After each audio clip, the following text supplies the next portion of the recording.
এই লেকচার এবং তার পরবর্তী লেকচারগুলোতে ধীরে, ধীরে আমরা বৃত্তের স্পর্শকের কনসেপ্টটাতে যাওয়ার চেষ্টা করব।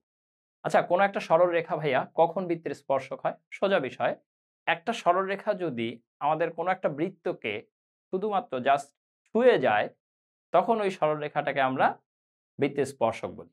তার মানে কি? জাস্ট টাচ করবে। ঠিক আছে? অর্থাৎ একটা বিন্দুতে জাস্ট ছুঁয়ে যাবে। তাহলে এখন এই ছুঁয়ে যাই বললে তো হবে না। এটার একটা গাণিতিক সম্পর্ক বা ম্যাথমেটিক্যাল রিলেশন দরকার। তো আমরা এই টপিকটার নাম এইজন্য দিছি বৃত্তের স্পর্শক হওয়ার শর্ত পর্ব ১। একটা জিনিস একটু খেয়াল করেন। শর্তটা কিন্তু খুব সিম্পল যে কোন একটা বৃত্তের কেন্দ্র থেকে কোন সরল রেখার যে সরলরেখাটা বৃত্তের স্পর্শক তার লম্ব দূরত্ব যদি বৃত্তের ব্যাসার্ধের সমান হয়, তাহলে ওই সরল রেখাটা বৃত্তের একটি স্পর্শক। যে জীবনে শুধু একবার হয়ে যায়, আর দেখাবে না। তা এবার একটা জিনিস একটু খেয়াল করি। আমরা যদি এই বৃত্তটাকে একটা সমীকরণ দিয়ে লিখি, আমাদের একটা কমন সমীকরণ x² + y² = a²। আচ্ছা, x² + y² = a² বৃত্তের কেন্দ্র কি? 0, 0 এবং ব্যাসার্ধ কি? a। এবং এই সরল রেখাটাকে যদি আমরা বলি যে এই সরল রেখাটা হচ্ছে y = mx + c। তার মানে আমরা একটা শর্ত বের করতে চাচ্ছি যে এই শর্ত সাপেক্ষে y = mx + c, x² + y² = a² বৃত্তের একটা স্পর্শক। বৃত্তের স্পর্শক হইতে হলে কি করতে হবে? কেন্দ্র থেকে দূরত্বটা ব্যাসার্ধের সমান। আমরা এই সরলরেখাটার কেন্দ্র থেকে লম্ব দূরত্ব বের করার স্ট্যান্ডার্ড ফর্মে নিয়ে গেলে mx - y + c = 0 এভাবে লেখা। এবার এই যে বৃত্তের কেন্দ্র 0, 0, এই 0, 0 থেকে এই সরলরেখার লম্ব দূরত্ব বের করতে হলে প্রথমেই তোমাকে এই বৃত্তের সমীকরণে x এর পরিবর্তে 0 বসাইতে হবে আর y এর পরিবর্তে 0 বসাইতে হবে। তাহলে আমরা ফর্মুলাটায় যাই। মডুলাস x এর পরিবর্তে 0 বসাইলে m * 0 - 0 + c divided by √x এর সহগের বর্গ m², y এর সহগ -1 তার বর্গ 1² ইকুয়াল টু বৃত্তের ব্যাসার্ধ a, মানে লম্ব দূরত্ব ইকুয়াল টু বৃত্তের ব্যাসার্ধ। এবার ভাই আমরা এখান থেকে লিখতে পারি c/√m² + 1 modulus equal to a। এটাই আসলে শর্ত। এখন আমরা মডুলাস তুলে লিখতে পারি, মডুলাস রেখে লিখতে পারি, এটা আমাদের ইচ্ছা। আচ্ছা, আমরা মডুলাস তুলে দিলে c = positive negative a √m² + 1, অর্থাৎ আমরা √m² + 1 কে লেফট সাইড থেকে রাইট সাইডে পাঠিয়ে দিছি মডুলাস সরার কারণে পজিটিভ নেগেটিভ সাইন আসছে। কেউ, কেউ শর্তটা এইভাবে লিখেই খুশি হয় যে না, ইটস এনাফ।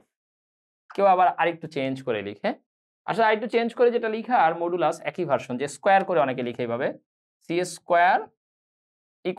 a² * m² + 1। এটাও আমরা অনেক সময় ব্যবহার করি। সো এই ২ টার যেকোনো একটা মনে রাখলেই হবে আসলে।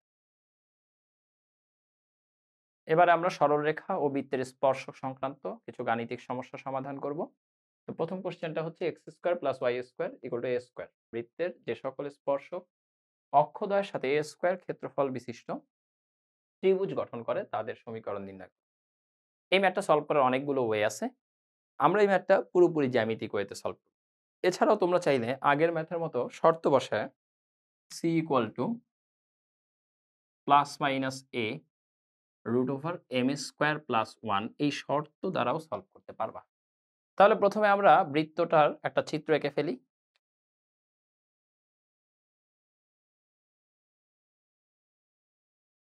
x² + y² = a²।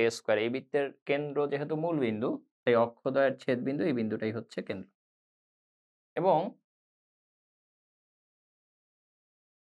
চিত্রে অঙ্কিত সরলরেখাটাকে ধরলাম এমন একটা সরলরেখা যে এই শর্তটা মেনে চলে। তাহলে সবাই একটু খেয়াল করো, আমরা যে এই বিন্দুটাকে কি বলবো? স্পর্শক আর বৃত্তের স্পর্শবিন্দু। এবং কেন্দ্র থেকে এই স্পর্শবিন্দুর দূরত্ব বৃত্তের ব্যাসার্ধের সমান এবং এই রেখাটা হচ্ছে স্পর্শকের উপর ব্যাসার্ধটা লম্ব। এবার কিছু কোণের বিষয়ে যদি বলি, এই কোণটা যদি থিটা হয়, ডেফিনিটলি এই কোণটা হচ্ছে 90 ডিগ্রি মাইনাস থিটা। এখান থেকে আমরা এর মাধ্যমে এই দৈর্ঘ্যটা এবং এই দৈর্ঘ্যটা পেতে পারি। এই দৈর্ঘ্যটা আসলে কি আসবে দেখো তো? দেখো এই ত্রিভুজটায় এই ত্রিভুজটায় যদি আমরা সাইন কোসাইনের ফর্মুলা এপ্লাই করি, তাহলে দেখো এই a টা দেয়া আছে আর এই দৈর্ঘ্যটা আমরা জানতে চাচ্ছি। আমরা বলতে পারি, ধরে নাও এটা কিছু একটা তুমি। ধরে নিলে ধরো এটা তুমি p ধরলা। তো যদি এটা p ধরো তাহলে তুমি বলতে পারবা a/p equal to cos theta. তাই না?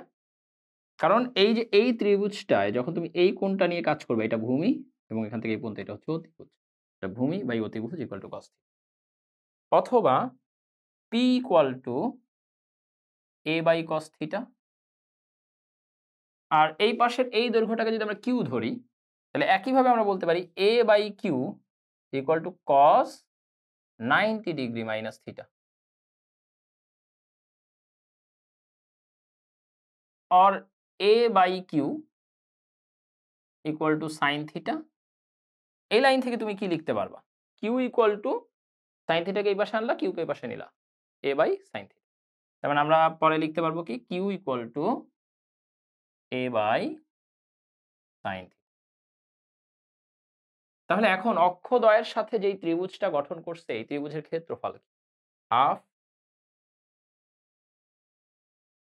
ভূমিটা কত? ভূমিটা এই দৈর্ঘ্যটা, এটা কত? a/cos থিটা ইন্টু এই পাশে যদি এটা উচ্চতা চিন্তা করি, এটা কি? a/sin থিটা ইকুয়াল টু আবার কি আসছে? a স্কয়ার আসছে। কারণ প্রশ্নের তথ্য অনুযায়ী বলছে অক্ষদ্বয়ের সাথে a স্কয়ার ক্ষেত্রফল বিশিষ্ট ত্রিভুজ গঠন করে। উভয় পক্ষ থেকে যদি a স্কয়ার তুমি অমিট করে দাও, তাহলে তুমি লিখতে পারো কি? 1/sin twice theta. কারণ 2 cos theta sin theta equal to কত? sin twice theta equal to কত? 1 or sin টুয়াইস থিটা বিপরীত অনুপাত নিলে ইকুয়াল টু 1 আসে। এখান থেকে তো আমরা সবাই বলতে পারি ভাইয়া 2 থিটা ইকুয়াল টু কত?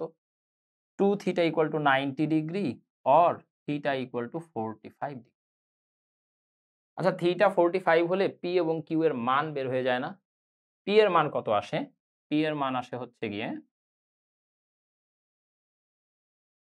a/cos 45 degree equal to a/1/√2 equal to √2a।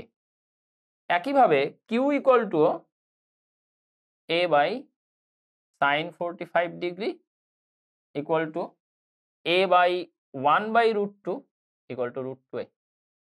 তাহলে দেখো এই সরলরেখাটা x এবং y উভয় অক্ষ থেকেই √2a অংশ কেটে নেয়। তাহলে সরলরেখাটার সমীকরণ কি? সরলরেখাটার সমীকরণ হচ্ছে x/√2a plus y/√2a equal to 1। এবার আমরা একটা জিনিস একটু খেয়াল করি যে এইটাকে যদি আমরা সাজায় লিখি, তাহলে এরকম আসবে x plus y equal to √2a। ভাইয়া এরকম তো ৪ টা ইকুয়েশন হবে। একটা এই পাশে, একটা এই পাশে, এই পাশে। এই ৪ টা ইনক্লুড করার জন্য তুমি কি করবা? ৪ কোয়াড্রেন্টের বিষয় চিন্তা করলে এখানে প্লাস মাইনাস দিবা, এখানে প্লাস। তো এটা হচ্ছে আমাদের একই সাথে ৪ টা কোয়াড্রেন্ট চিন্তা করলে ইকুয়েশনটা চলে আসছে।